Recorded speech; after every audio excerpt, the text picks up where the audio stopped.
என் மகனுக்கு இந்த அரசாங்கம் வழக்கு போட்டு மகனை நல்லா படிப்பிக்கும். என் மகனுக்கு நான் அதை கத்து கொடுக்கல. ஒரு அப்பன் சொல்ற கதையாது, அப்பா நீ இப்படியாப்பா செய்த நீ. மகன் இப்ப நல்லா கத்துக்கிறாரா? யாரு நம்ம மஹிந்த ராஜபக்ச சொன்ன கதை தான் இது. மஹிந்த ராஜபக்ச யாரும் அப்பா அப்படி சொல்லுவாங்க? ஒரு தந்தையாக நான் மகிழ்ச்சி கொள்கிறேன், மகிழ்ச்சி. அப்படி நெஞ்சில அடிச்ச கூடாது, நெஞ்சில் அடிச்சா அவர் பிரச்சனை ஆயிரும். அவர் சொன்னார், ரோம்பலா சொன்னார். எல்லாரும் பேருபாவியில ஊத்தையும் ஊத்தலையும் இறங்கி பார்ப்பாங்க, வாகனத்தோட இறங்குது. அப்படியே இறக்கப்பட்டு நல்லா நடைக்கப்பட்டு குளியாட்டி அழைக்கப்பட்டார்கள். அதை இன்னைக்கு மறக்க முடியாது 2022. அதனால இன்னைக்கும் நாத்தம். கோட்டாபயவே அவரது உள்ளாடையை அணிய அனுமதிக்காதது அவருக்கு எதிரான ஒரு மனித உரிமை மீறல். Note the point your honour. அடிப்படை உரிமை மீறல். இது சம்பந்தமா உண்மையாது சட்டத்தரணிகள் இது சம்பந்தமா வேலை பார்க்கணும். இப்ப நம்ம இன்றைக்கு எங்க வந்தா ஒரு ஆன்மீக பயணம் பண்ணா அந்த ஆன்மீக பயணம் நிறைவடையக்குள்ள ஆன்மீகமா முடியும். சரி, நிகழ்ச்சி பார்த்துட்டு கமெண்ட் பண்ணுங்க டக்குனு. இதுல வந்து இதுல இது இங்க இல்ல, நான் சும்மா சொல்றேன். முஸ்லிம் சமூகமோ தமிழ் சமூகமோ தங்களோட பெருந்தன்மையை காட்டியிருக்கிறாங்க. இப்ப நிசாப்காரி பேர் என்ன சொல்றாங்கன்னா, சிறுபான்மை இனமா இருக்கக்கூடிய ஒரு கிறிஸ்தவரை வந்து தமிழ்நாட்டு மக்கள் முதலமைச்சராகி இருக்கிறாங்க. என்ன இங்க ஒரு மூத்த சட்டத்தரணி, ஜனாதிபதி சட்டத்தரணி, இப்படி ஒரு என்ன சொல்ற ஒரு ஒரு கர்மாந்திரமான கதையை கதைக்கலாமா? அவர் போன பாதை வந்து கொஞ்சம் அவர் தனி ஏன் வழி தனி வழி சீண்டாதங்கிற மாதிரி. யோ பழையாளியா நீ.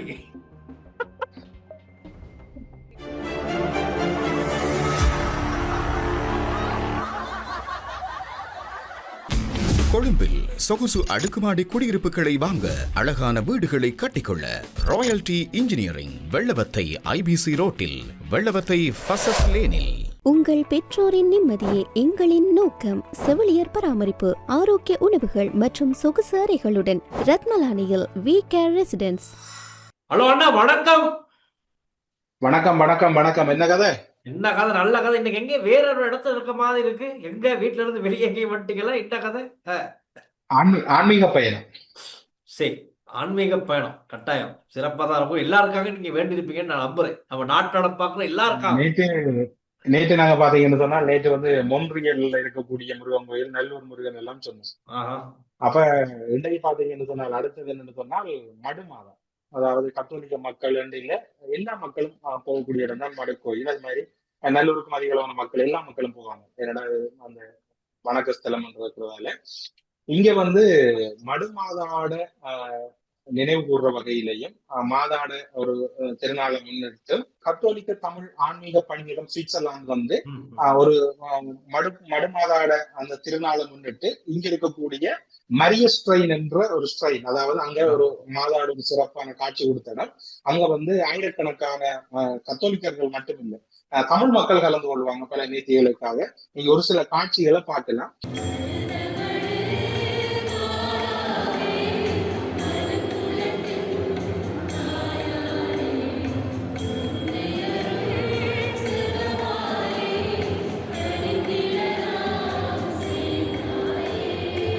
அப்ப நானும் ஒரு ஆன்மீக பயணம் மேற்கொண்டு இந்த வந்த இடத்துல இனி எல்லாம் என்ன சொல்றேன், கணவர் வந்து விசாரிச்சாங்க, இன்றைக்கா 300வது வருதுன்னு கேட்டாங்க.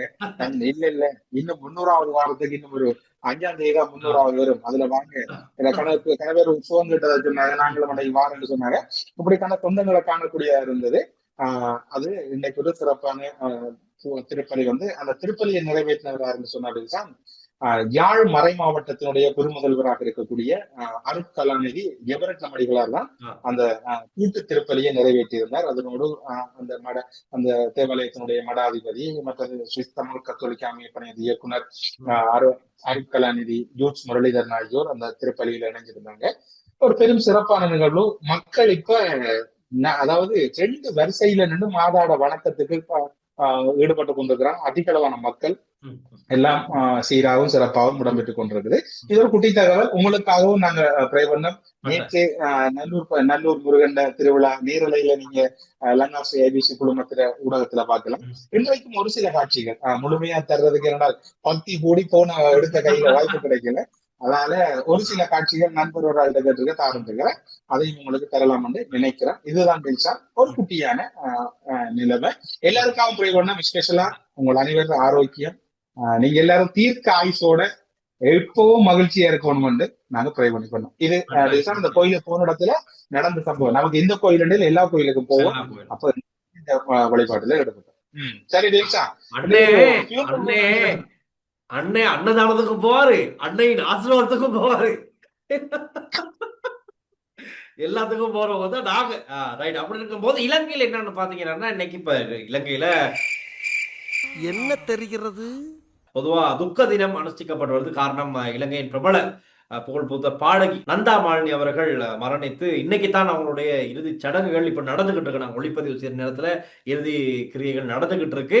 அதே மாதிரி இன்னும் கொஞ்சத்துக்கு போது தான் நம்ம நாமல் ராஜபக்ச இறுதி அஞ்சலி செலுத்துறதுக்காக வந்திருந்தார். அதே மாதிரி அவருடைய தாயார் சிரந்தி ராஜபக்சவும் வந்திருந்தாங்க. அந்த காட்சிகளை நாங்க பார்க்கலாம். வந்துட்டு நிறைய பேர் சிரிச்சு கதைக்கிறாங்க, சில பேர் ஏதோ அவளை போக விட்டு புறமண்டையில் அடிச்ச மாதிரி ஏதோ சொல்லி அனுப்புறாங்க. என்னன்னு தெரியல. ஏதோ நல்ல காட்சிகள் தான் பார்ப்போம். அந்த காட்சிகள்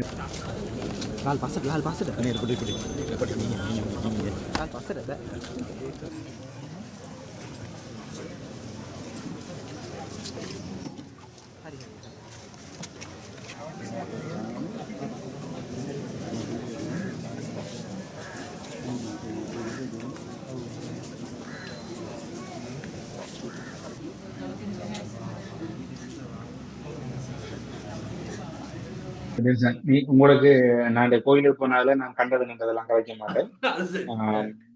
என்ன இப்ப அன்னைக்கு தாய்க்கு ஒரு கவலை இருக்கும், மகன் எப்பவும் தன்னோட இருக்கணும். சில அந்த துக்கங்களை வாட்டலாம், அது பிள்ளையா சொல்லலாம். அது மட்டும் இல்லை, நான் ஒரு முழு மனுஷனாகினது என் மகனுக்கு நான் கத்துக் கொடுக்க வாய்ப்பு கிடைக்கல. என் மகனுக்கு இந்த அரசாங்கம் வழக்கு போட்டு மகனை நல்லா படிப்பிக்குது. என் மகனுக்கு நான் அதை கத்துக் கொடுக்கல. ஒரு அப்பன் சொல்ற கதையாது, அப்பா நீ இப்படியாப்பா செய்த, நீ மகன் இப்ப நல்லா கத்துக்கிறாரா? யாரு? நம்ம மஹிந்த ராஜபக்ச சொன்ன கதை தான் இது. மஹிந்த ராஜபக்ச சொன்னது யாரும் அப்பா அப்படி சொல்லுவாங்க? அதான் சொல்றாரு. என்னன்னா, ரணில் மைத்திரி ஆட்சியில் வழக்குகள் விசாரணைகள் என எனக்கு எதிராக இடம்பெற்றவற்றை என் மகன் நாமலுக்கு அனுபவமாக வழங்க முடியவில்லை. ஆனால் அதைவிட அதிகமான அனுபவத்தை அனூர் அரசாங்கம் தன் மகனுக்கு வழங்கி வருவதையிட்டு ஒரு தந்தையாக நான் மகிழ்ச்சி கொள்கிறேன். மகிழ்ச்சி. அப்படி நெஞ்சில அடிச்ச கூடாது. நெஞ்சில் அடிச்சா அவர் பிரச்சனை ஆயிரும். அவர் சொன்னார், நோம்பலா சொன்னார். நீங்க அப்படி சொல்றீங்க. ஜொன்சன் பெர்னாண்டோ நம்ம சொன்னாரு ஸ்டேஜ்ல வச்சு, நாமல் ராஜபக்சவுக்கு வரும் மக்கள் வெள்ளத்தை பார்த்து, ப்ளீஸ், நான் பக்தி மூட்டோட இருக்கிறேன், சரியா? பக்தி பரவசமாயி போய் இருக்கிறேன். இருந்தாலும் இந்த அசுத்தாவிகள் எல்லாம் கதைக்கிறதுக்கு நாங்க மக்களுக்கு காட்டி ஆகணும். சரி, உங்களுடைய பெயர் முழுவதும் சரி, இந்த அசுத்தாவிகளுக்கு ஏதாச்சும் நடக்கட்டும்ங்கிற மாதிரி நாங்க பிளே பண்ணுவோம். பாருங்க, ஜான்ஸ்டன் பெர்னாண்டோ என்ன சொல்றாருன்னா, நாமல் ராஜபக்சவுக்கு ஒரு மக்கள் வெள்ளத்தை பார்த்து அவரை சிஐடிக்கு அழைக்கிறார்கள் அப்படின்னு சொல்றாரு. அதே மாதிரி என்னன்னு சொல்றாரு, கொழும்புக்கு போக முடியல, அவ்வளவு அந்த பேரவாவியரும் அவ்வளோ நாத்தம், தோல்வி அடைந்த ஆட்சியாளர் நாட்டை ஏற்றால் இப்படித்தான் அப்படின்னு அன்றகுமார் சனாயக்கும் ஒரு அடி. ஆனா பேரவே இவங்க யாரும் மறக்க மாட்டாங்க, யாராலையும் மறக்க முடியாது. அதுதான் உனக்கு மெயின் பாயிண்ட். கொழும்பு என்றால் இல்ல டெல்சன், எல்லாரும் பேரவாவியில ஊத்தையும் ஊத்தலையும் இறங்கி பார்ப்பாங்க, வாகனத்தோட நிறங்க அப்படியே இறக்கப்பட்டு நல்லா நடைக்கப்பட்டு குளியாட்டி அனுப்பப்பட்டார்கள். அதை இன்னைக்கு மறக்க முடியாது 2022. அதனால இன்னைக்கும் நாத்தமா இவங்களுக்கு இன்னமும் நாத்தம். ஏன்னா அவர் சொல்றாரு போல, அதை கழுவி சுத்தமா வைங்க, திரும்ப நம்ம இறங்குறதுக்கான நாட்கள் நெருங்குது, திரும்ப அதுல குதிக்கலாம் வாய்ப்பு இருக்கு, அதனால அதை சுத்தமா வைங்கடாப்பான்னு சொல்றாரு. ஆனா இதே எப்படி இந்த அரசாங்கம் வந்ததுக்கு அப்புறமா பேரவைய சிறப்பா கண்காணிச்சு வராங்க. சுத்தப்படுத்துற பணிகள் மும்முரம் நடந்துகிட்டு இருக்கு. அதை நவீனகமா மாட்ட போறாங்க. அப்படின்னா கொழும்பின் மத்தியில பகுதியில் அது இருக்கு, அந்த பேரவாவி. நாத்தடிக்கிறது இவங்க இறக்கி பார்த்தா கண்டுபிடிச்சாங்க, இது இவ்வளவு குப்பையா, இது இவ்வளவு அசுத்தமா. அதுக்கப்புறம் தான் இப்ப இது இந்த அரசாங்கம் ஒரு முடிவுக்கு வந்திருக்கு, இதை கிளீன் பண்றது. ஒரு காலத்துல கொழும்புல கடத்தப்பட்ட கனவேர் அதுக்குள்ள அனுப்பப்பட்ட வரலாறும் இருக்குது. உங்களுக்கு ஞாபகம் இருக்குன்னு பேரவாவிக்குள்ள முதல் சில உடல் ஒரு போலீஸ் மாதிபருக்கு எல்லாம் வழக்கெல்லாம் போய் நல்லாட்சி கால பகுதி இப்படி பேரவாவி என்றால் பேய் பிடிச்ச வாவி உண்டாது. பேய் சும்மா பிடிச்ச லேசுப்பட்ட வாவி என்ன? வாவி இல்லை. அலரி மாளிகைக்கு பின்பகுதியில தானே இருக்கு, கொஞ்சம் கிட்டத்தானே, அங்கனத்தானே எல்லாமே. அதனால பேய் பிடிச்சிருக்க வாய்ப்புகள் இருக்கு. அது குப்பை இப்ப கனவேற உடல குப்பண்டு போட்டாக்களும் இருக்கிறான் டெல்சன் இப்ப. Right right right. ஆனா இப்ப இந்த இந்த இஸ்லாமிய ஆடை விவகாரம் இது சம்பந்தமா நாங்க தொடர்ந்து பேசி வரோம். நீங்களும் தனித்தனி நிகழ்ச்சியில பேசுறீங்க, நம்மளது நாட்டு நடப்புல பேசுறோம், வேற இன்டர்வியூல பேசுறோம், இப்படி எல்லாம் பேசி பேசி சரி ஓரளவு இந்த கட்டுப்பாட்டுக்குள் எல்லாம் கொண்டு வந்துட்டாங்க. இருந்தாலும் கூட இன்னும் பல பேர் இதை வந்து வெளியில பேசிக்கிட்டு தான் இருக்காங்க. ஒரு இன்டர்வியூ வீடியோ ஒன்று பார்த்தேன். அதுல வந்து நம்ம நிசாம் காரியப்பர் அவர்கள் கலந்து கொண்ட ஒரு நேர்காணல். அந்த விஷயத்துல நிறைய அந்த வீடியோவில் நிறைய பேசுறாரு தான். இருந்தாலும் தமிழக முதலமைச்சர் விஜய் அவர்களை பத்தியும் இவர் பேசியிருந்தார். இப்ப இவருடைய கருத்துப்படி எனக்கு டவுட்டு, விஜய் வந்து மதத்தால வந்தாரா இல்ல மொழியால வந்தாரா அப்படிங்கிற ஒரு கேள்வி இப்ப எழுந்திருக்கு. இந்த வீடியோ கீழே கமெண்ட்ஸும் கொஞ்சம் அப்படித்தான் இருக்கு. என்ன நினைக்கிறீங்க? இந்த வீடியோ நீங்களும் பார்த்திருப்பீங்கன்னு நினைக்கிறேன். இல்ல, முதலாவது டெல்சன் 6 கட்சி கூட்டணிக்கு பால் ஊத்தியாச்சு. அது முடிஞ்சா அது சரி, அது சரி. அதை இப்ப எப்படி போடுறாருன்னு சொன்னா அது ஒரு சூழ்ச்சியா அரசாங்கத்துல அந்த 6 கட்சி கூட்டு. ஏன்னா நலிந்த தான் முதல் நாள் போக்குல வந்து அப்படி சொல்லலையா, அடுத்த நாள் பார்த்தா அவரை கதை சொல்லி கொடுத்திருக்காங்க நலிந்த ஒரு. என்னடா இப்படி கதைச்சா தான் சரி வரும்னா அதை அடிக்கணும். அடுத்தது வந்து சொல்றாரு என்றால் அவர் இப்ப அதாவது அவர் அதுல பார்ப்போம், நாளைக்கு என்னன்னு பார்ப்போம் நிலைமைய. அவரால் கல்முனை சிற்றூழியர்கள் ஊழியர்கள் மற்றும் தொழிற்சங்க நடவடிக்கையில் ஈடுபட்டா கருத்தால் அதே பிள்ளை.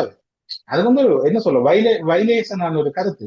அதோட இப்ப டெல்சான் பாத்தீங்கன்னு சொன்னால் இமாம் என்ற ஒரு ஐயா இருந்தவர். இமாம் என்ற ஒரு முஸ்லிம் சமூகத்தை சேர்ந்த ஒரு ஐயா. அவருக்கு வந்து தமிழ் தேசிய கூட்டமைப்புல விடுதலை புலிகள் தேசிய பட்டியல் கொடுக்கணும்னு பரிந்துரை செய்தது.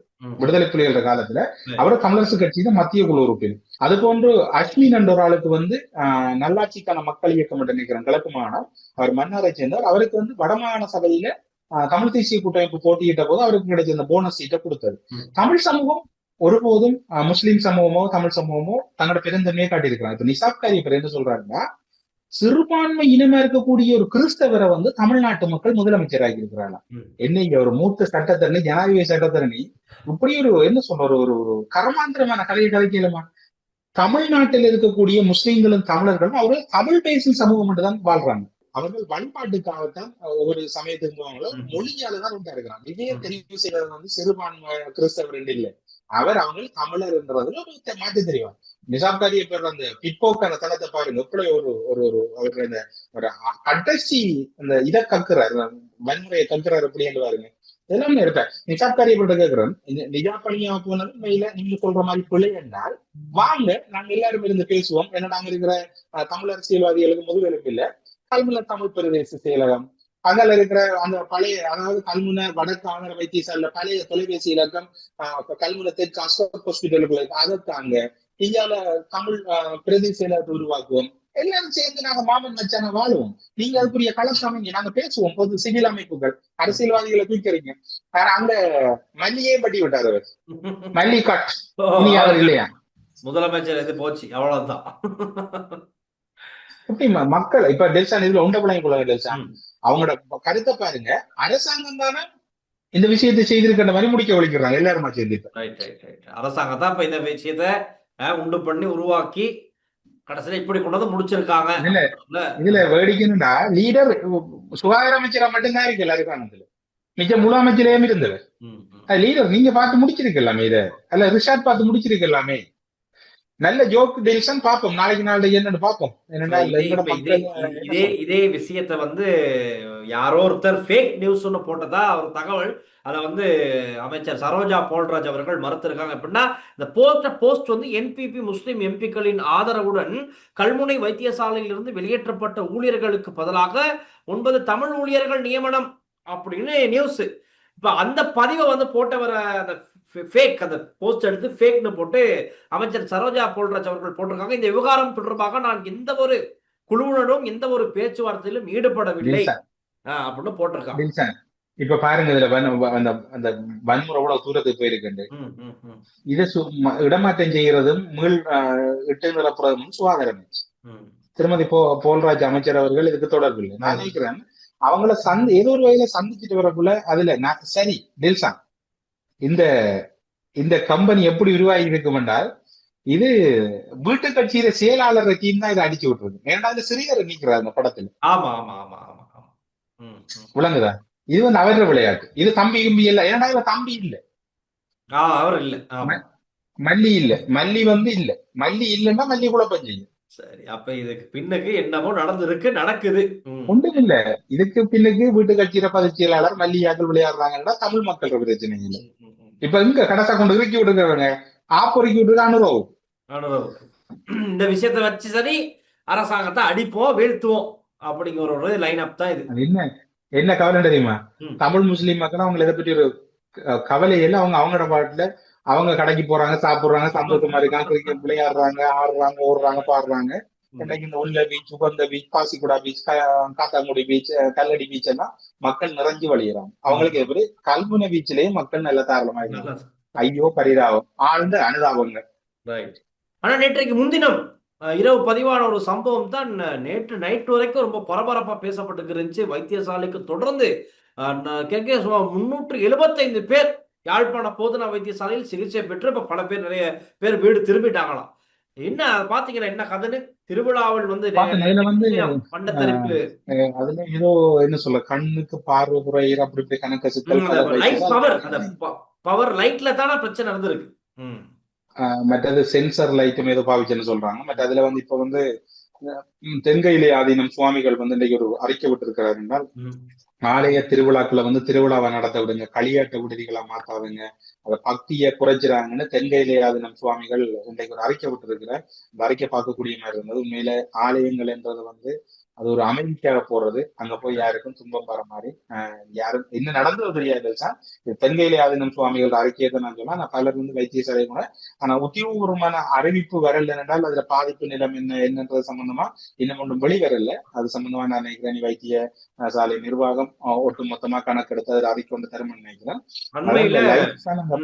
அண்மையில ஒரு தேரரோட ஒரு நேர்காணல் செஞ்சிருந்தோம். அந்த தேரர் கூட சொல்றாரு என்னன்னா, அவருக்கு நாள இந்து சமயம் நல்ல பழக்கம். அவர் சொல்றாரு, இன்னைக்கு இந்து கோவில்கள்ல திருவிழாக்கள் செய்யற முறையை பத்தி பிரதானமா பேசியிருந்தார்.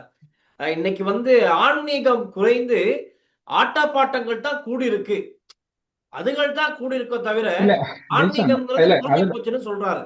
இல்ல இப்ப உதாரணத்துக்கு சொல்லப்போனா அதை 100% அதை ஏற்கவும் முடியாது. என்ன நல்லூருக்கு போனீங்கன்னா சமய பண்பாடு அப்படியே இருக்குது. அது மாதிரி நகுலைச்சரம், கோணைச்சரம், தேவிச்சரம், முன்னேச்சரத்துக்கு போனீங்கன்னா அந்த வழிபாட்டு முறை மாறல. இப்ப மாமாந்தமா இருக்கலாம், கொப்படி சோலையா இருக்கலாம், காம்பவுண்டி சோழனா இருக்கலாம், அல்லது உபந்தையா இருக்கலாம். அந்த இடங்களுக்கு போனீங்கன்னா அந்த வழிபாட்டு முறை அப்படியே இருக்குது.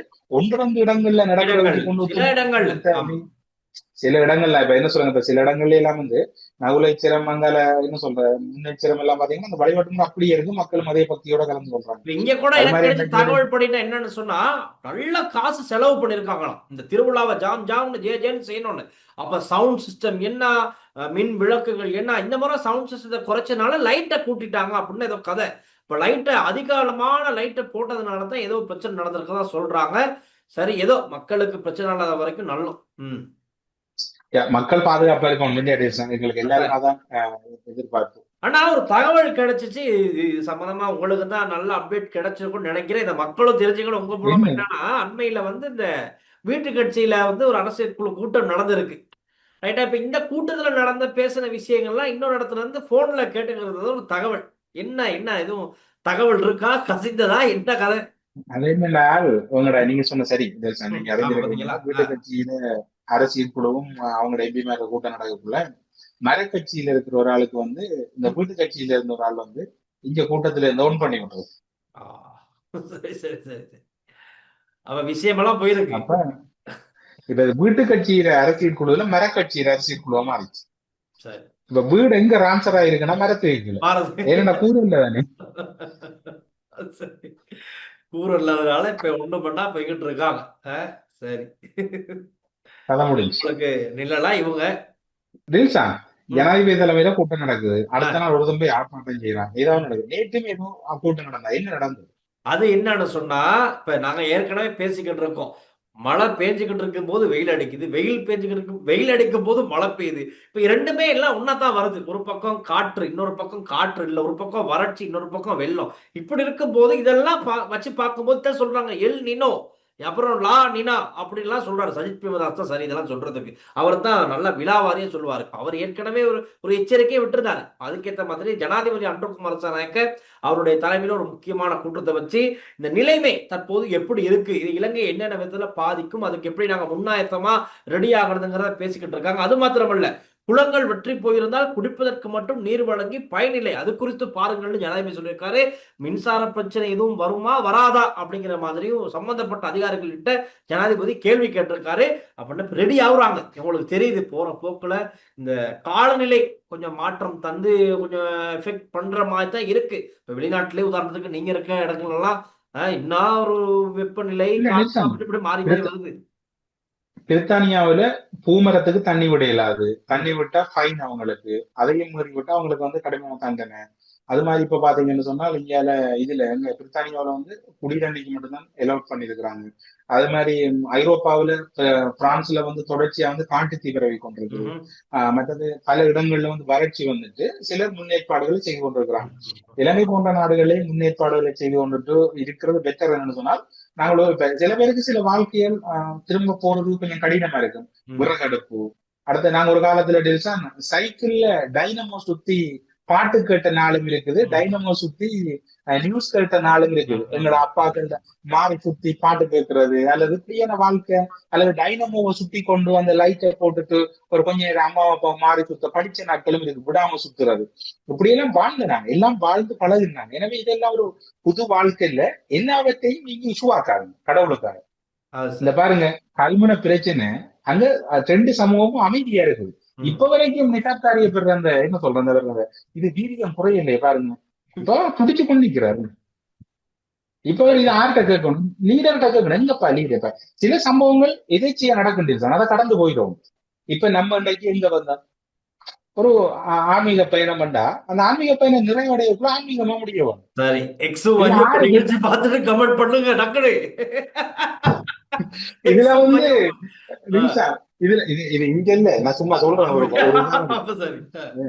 இல்ல இதுல வந்து நில்சான் 6 வெண்டன் இருக்க கூடாது, 2 பேரும் வின்னர். அது மாதிரி தான் இப்ப சமூகங்களுக்கு இடையில கணக்கு பிரச்சனை வரலாம், எல்லாத்தையும் இஷ்யூ ஆக்காங்க கடவுளுக்காக.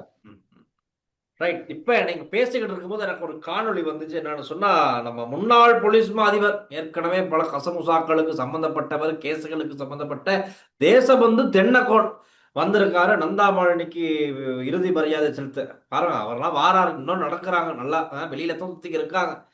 ஆனா அவர் வந்திருக்காரு. அதே மாதிரி ஜனாதிபதி அன்ருகுமார் திசாநாயக்க அவர்களும் வந்திருந்தாரு. இது அந்த வீடியோஸையும் காட்டுங்க.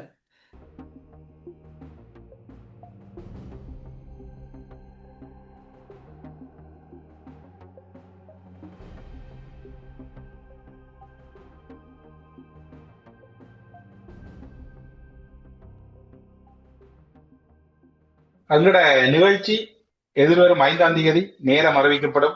காண்ற இடத்துல எல்லாம் கேட்கறீங்க, உங்களோட அன்புக்கு நன்றி. நாங்களும் நீங்களும் ஒன்றா பேச போறோம், ஒன்றா பேசுவோம், ஒன்றா கலந்து கொள்வோம். முக்கியமான பிரமுகர்களும் நம்ம நிகழ்ச்சியில கலந்துக்க போறாங்க, அவங்கள்ட்ட நீங்க கேள்வி கேட்கலாம். இது வந்து ஒரு என்ன சொல்ற பொலிட்டிக்கல் ஷோ இல்ல, இது வந்து ஒரு என்ன சொல்ற ஒரு நாங்க இப்ப கதைக்கிற மாதிரி தான் பேசுவோம், சண்டை பிடிப்போம், வாரோடையும் சண்டை பிடிப்போம் சில போல. அதோட சொல்லி பல்லேகம ஏமரத்ன தேரர் நேத்து அவர் போன பாதை வந்து கொஞ்சம் அவர் தனி ஏன் வழி தனி வழி சீண்டாதங்கிற மாதிரி. யோ பழையாளியாணி பலே பலே பலே பலே இருக்கு, எல்லாத்துக்கும் இருக்கு அவருக்கெல்லாம். இன்னைக்கு நியூஸ் இன்சைட்ல பல்லேகம ஏமரத்ன தேரரோட விடுபட்ட சில முக்கியமான தகவலை எடுத்து வச்சிருக்கேன். அது மட்டும் இல்லாம சுரேஷ் அலை மனைவி அளந்துக்கிட்டு 3 பக்கம் கடிதம் எழுதியிருக்காங்க ஜனாதிபதிக்கு. 2 விஷயமும் இன்சைட்ல இருக்கு, கொஞ்சம் வாங்க நிறைய பேசுவோம். இல்ல இல்ல அவட கடிதத்துக்கு ரிப்ளை பண்ணி விடுங்க. என்ன சொன்னா எல்லா உண்மையும் சொல்லி விடுங்க. உங்களுக்கு என்ன சொல்ற, உங்களுக்கு உங்களோட ஏதாவது உங்களுக்கு பாத்துக்கிட்டு ஏதாவது செய்யலாம், இல்ல யார் யாரு கல்ல இல்லன்ற முழு டிசைன் தாங்க. சும்மா போய் சொல்லி கொண்டிருக்காங்க. கமெண்ட்ஸ் பாப்போம். இன்னைக்கு போட்டிருக்காங்க நிறைய பேர், நிறைய கமெண்ட்ஸ். அதுல ஒண்ணு, சிங்கள மக்களுக்கு அனுரா விட ஒரு சிறந்த தலைவன் இதுவரை பிறக்கவே இல்லை அப்படின்னு ஒருத்தர் போட்டிருக்காரு. அப்புறம் உங்களுடைய 300வது நாட்டு நடப்பு சிறப்பாக அமைய நல்வாழ்த்துக்கள், நன்றி. ஐயா சாமி போதும், இந்த நாவல் 29ல ஜனாதிபதி ஆகிற ஜோக் கேட்டு புடிச்சு போச்சு அப்படின்னு ஒருத்தர் கமெண்ட் போட்டிருக்காரு. மூத்த குடிமக்கள் விஷயத்தில் தமிழர் சொன்ன விஷயம் என் மனதை உடைத்து விட்டது. மனசை உடைக்கிற அளவுக்கு பேசுவாங்க. சரி, இல்ல இன்றைக்கும் டெல்சான் நான் இந்த புகைப்படம் எடுக்க கிடைக்கல, 2-3 பேர் வந்து கையை பிடிச்சி கழிச்சிட்டு இருந்தாங்க. என்ன சொல்றேன், அந்த அது வந்து டெல்சான் ஒரு நாள் ஃபுல்லா நிகழ்ச்சி செய்தாலும் எங்களோட எடிட்டரை நேற்று சொன்னேன், இந்த அவ்வளவு நிமிடத்திலையும் எனக்கு அந்த நிமிடம் எடிட் பண்ணது வந்து தானே மறந்து வைத்தான் எடிட் பண்ண. அவ்வளவு என்ன சொல்றது, நாங்க வச்ச எமோஷன் அப்படி தெரியாது. நாங்களும் அந்த மாதிரி விஷயங்களை மனசு விட்டு பேசதான் ஆசை.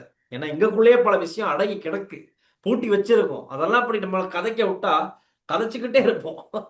பேசுங்க பக்கத்துல இருக்கிற அம்மாவோட பேசுங்க, அப்பாவோட பேசுங்க, மாமாவோட பேசுங்க, மாமியோட பேசுங்க, மனம் விட்டு பேசுங்க. பேசாதான் வாழ்க்கையில பிரச்சனை. நமக்கு எல்லாம் படகுக்குள்ள மட்டும்தான் பேசுறல, மிச்ச நேரம் முழுக்க பேசுறாங்க. அப்படி இருக்கிறாங்க. பல பேர் பார்த்துருக்காங்க. நாங்க எப்பவும் பேசி கொண்டிருக்கோம். உங்களோட பிள்ளைகள் தானே. இன்றைக்கு ஒரு அம்மா, அந்த அம்மாவை நான் அந்த கோயிலுக்குள்ள போறதுக்கு நான் அந்த கையை பிடிச்சிட்டு போனா, அந்த அம்மா அப்பு ராசா அப்படி இருக்கிறான் என்று சொல்லிட்டு, அப்ப அந்த அம்மாவோட ஐயா சொல்ற, இவரு தான் நம்ம பாக்குற அவர் அந்த அவரும் ஒரு வயசான ஐயா, இவர் அந்த டில்சான் தம்பியோட அவர் இவரு தான். உங்களோட அன்பு பாசம். இன்னும் ஒரு அம்மா சொன்னா வந்து தந்த கணவர் வீட்டுல வந்து சிலவளை மிஸ் பண்ணா வந்து எங்க அந்த நாட்டு நடப்பு பாத்தீங்களா, எனக்கு ஒரு உடனே அனுப்பி விடுங்க. இது வந்து உங்களோட எல்லா வீடுகள்லையும் கொண்டாடுற ஒரு நிகழ்வு. ஏன்னா நாங்களும் அன்பை மட்டும்தான் இதுல உங்கள்ட்ட தரையிலும் எதுவும் தெரியல. உங்க நிகழ்ச்சி இதுல நாங்கள் உங்களோட எங்களோட உள்ளத்துல இருக்கிற இந்த அன்பு அல்லது காதலை தான் கொட்டி தீக்கலாம். அதுக்கு வார்த்தைகள் தான் சொல்லலாம். இது உண்மையா நடிப்பு இல்லை, இது உண்மையான வார்த்தை. அப்புறம் இருக்கு, எங்கள் வீட்டில் எல்லா நாளும் கார்த்திகை தான் நாட்டு நடப்பு நிகழ்ச்சி பார்த்தாலே I am waiting for 300 episode, 300வது எபிசோடுக்கு காத்திருக்கதா சொல்றாங்க. டில்சான், மூத்தோர் பற்றி நீங்கள் கூறிய கருத்துக்கள் இளையோருக்கு சிறந்த அறிவுரை, பாராட்டுக்கள், நன்றி. நமக்கும் கதைக்க சந்தர்ப்பம் கிடைத்தால் மிகவும் சந்தோஷப்படுவோம். நிச்சயமா 300வது எபிசோட்ல உங்க எல்லாருக்கும் கதைக்கிறதுக்கான வாய்ப்பு, எல்லாரும் பேசுவோம். நாங்கள் நீங்க வாரத பொறுத்து அது நேரத்தை கூட்டுறதா என்ன செய்யறதுன்றதா இப்போதைக்கு நாங்க 1 மணித்தியாலத்துக்கு வரைய எடுத்திருக்கிறோம். என்ன செய்யலாம்ன்றதை பார்க்கலாம். 1 மணித்தியாலம் தான் நிகழ்ச்சி இருக்கும். அப்படி தேவைன்னா இன்னும் ஒரு நாள்ல இன்னும் 1 மணித்தியாலம் நாங்க பேசுவோம். 300வது சிறப்பு நிகழ்வை சிறப்பிக்கிற முகமா இன்னும் ஒரு தடவை பேசுவோம். எல்லாரும் வாங்க பேசுவோம். ஒருத்தர் போட்டிருக்காரு, கோட்டாபயவே அவரது உள்ளாடையை அணிய அனுமதிக்காதது அவருக்கு எதிரான ஒரு மனித உரிமை மீறல். Note the point your honour. அடிப்படை உரிமை மீறல். இது சம்பந்தமா உண்மையாது சட்டத்தரணிகளுக்கு சம்பந்தமா வேலை பார்க்கணும். அந்த டீமே பைத்தியங்கள் தான் நான் நினைக்கிறேன். அந்த ஒன்னா சேர்ந்தவங்க எல்லாரும் அவங்கள சொல்றாங்க போல. மக்கள் கருத்து மக்கள் நாங்க அன்பா முடிப்போம். இல்லாம நான் பேசுறேன். ஆன்மீக பயணம் நேற்று வெள்ளியில் ஒரு ஆன்மீக பயணம், சனியில் ஒரு ஆன்மீக பயணம். ரைட். வணக்கம், மிகவும் அருமையான பதிவு. கண்டிப்பா நாங்களும் பேச வேண்டும், நிறைய பேச வேண்டும். நான் வெளிக்கட சிறையில் பட்ட கஷ்டம், வாங்கிய அடிகள் இன்னும் கண்கள் கலங்கத்தான் செய்கிறது. நல்ல பதிவு, வாழ்த்துக்கள், நன்றி. சிறையில் இருந்த ஒருத்தர், சிறையில இருந்து ஒரு அண்ணன் மாதிரி இன்றைக்கு ஒரு அண்ணன் வந்து சொன்னார், நான் அந்த செய்திகளை கப்பல்ல ஒரு வீடு செய்தேன் யாழ்ப்பாணத்துல, ராணுவ பதை முகாமா இருந்த வீடு. அவர் சொன்னார் அந்த வீட்டை பற்றியும் அதுக்கு பக்கத்துல இருக்கக்கூடிய சூழலை பற்றியும் சொன்னார். உண்மையில அது மாதிரி இன்சைட்ல ஏதோ ஒரு ப்ரோக்ராம் எனக்கு ஞாபகம் இல்லை, திருவண்ணாமலை பதை முகாம் நீங்க செய்த பதை முகாம் பற்றி சொன்னார். தந்த ஒரு உறவு அதுக்குள்ளதான் இருந்ததுன்றத தங்களுக்கு இன்றைக்கு வரைக்கும் கிடைக்கல. அப்படி ஒரு இன்றைக்கு வரைக்கும் சந்தேகம் இருக்கு. இப்படி உறவுகளை நீங்க பாக்குறீங்க. அந்த மாதிரியான தகவல்களை கொஞ்சம் தாங்க. நம்ம தொடர்ந்து ஆய்வு செஞ்சுதான் இந்த நிகழ்ச்சிகளை செஞ்சுக்கிட்டு இருக்கோம். ப்ளீஸ் உங்களுக்கான சாட்சியங்கள், ஆதாரங்கள் எங்களோட பகிர்ந்துக்கங்க. நான் உங்க பேர்கள் விவரங்கள் எங்கேயும் வெளியிட போறது இல்லை. அதை வச்சு நாம சொல்லுவோம், இங்க இத்தனை நடந்துச்சு, நிறைய பேர் தெரியாது என்ன நடந்துச்சுன்னு நாங்க சொல்லுவோம். இது வந்து ஒரு உயிர் துடிப்பான நிகழ்ச்சி டெல்சான். இது வந்து ஆர்டிபிஷியல் இல்லை. இது வந்து இப்ப நானும் டெல்சானும் கேட்கிற இயற்கை. எங்களோட எடிட்டரும் வெட்ட மாட்டான், அப்படியே விட்டுருவான். அதனால நாங்க கதைக்கிறத வெட்டுறாப்பாண்டா கூட வெட்ட மாட்டான். உண்மையா பெரும்பாலும் எங்கள்ட்ட எடிட்டிங் வீடியோ வைக்கிறது மட்டும்தான் எடிட்டர் மேலதிகமான வேலை. எனிவே நாங்க எல்லாம் உணர்வுகளால இருக்கிறோம். முடிந்தவரை ஆதாரங்களை தாங்க அடுத்த கட்டத்தை போக்கி நகர்வோம். ஓகே டெல்சான், ஆன்மீக பயணம் தொடர புரண்டில்சான். வாரம் போயிட்டு வாங்க. வாழ்த்துக்கள், நன்றி, வணக்கம், பாய். கொழும்பில் சொகுசு அடுக்குமாடி குடியிருப்புகளை வாங்க அழகான வீடுகளை கட்டிக்கொள்ள ராயல்டி இன்ஜினியரிங் வெள்ளவத்தை IBC ரோட்டில் வெள்ளவத்தை ஃபசஸ் லேனில். உங்கள் பெற்றோரின் நிம்மதியே எங்களின் நோக்கம். செவிலியர் பராமரிப்பு, ஆரோக்கிய உணவுகள் மற்றும் சொகுசு அறைகளுடன் ரத்மலானியில் VCare ரெசிடென்ஸ். நல்லூர் திருவிழா தினமும் காலை மாலை சிறப்பு நேரலையில் உங்கள் விளம்பரங்களும் இடம்பெற இன்றே அழையுங்கள்.